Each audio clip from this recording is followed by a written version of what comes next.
UNICEF Executive Director, Ms. Veneman, has announced a $5 million incentive package aimed at rescuing the ailing Zimbabwean health sector.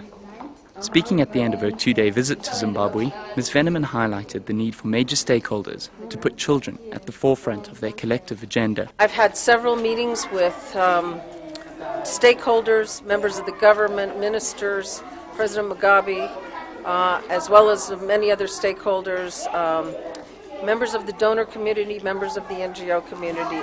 So it's been a most interesting trip and one that has informed me in terms of the situation here in Zimbabwe.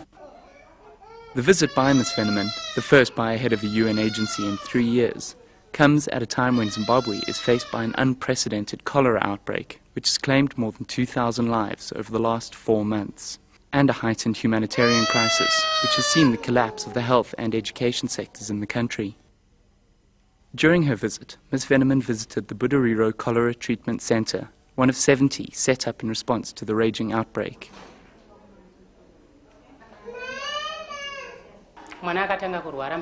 He started to have a running tummy at 6 a.m. on Tuesday. At that time, I thought it was just a running tummy, but it went on throughout the evening.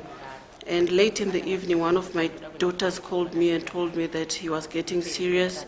His eyes were turning in and he was appearing very weak.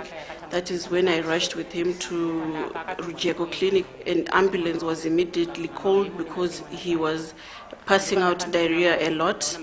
We were rushed to Budariro, where the treatment center for cholera is. Zimbabwe's cholera outbreak has been aggravated by failing social services in Zimbabwe. Through the supply of clean water to suburbs, support to cholera treatment centres and provision of water purification tablets, UNICEF has worked at ensuring a minimal loss of life to a disease which is not only preventable, but curable. While the situation seems to be improving somewhat, at least in the center we visited, there still is not control of this epidemic, and we understand that in rural areas it continues to progress, and so much more needs to be done to address cholera. Ms. Veneman also visited an orphan care project in Mapuka. The project was set up as a catch-up learning facility for orphans who have not enrolled in formal schools. In the face of mounting problems in Zimbabwe, orphan vulnerability has increased in the areas of food security, school attendance and healthcare. Under the Programme of Support in Zimbabwe, UNICEF is supporting over 250,000 Zimbabwean orphans to meet their health, educational and medical requirements. As Zimbabwe's social and economic decline continues, UNICEF has committed itself to helping heal an ailing system.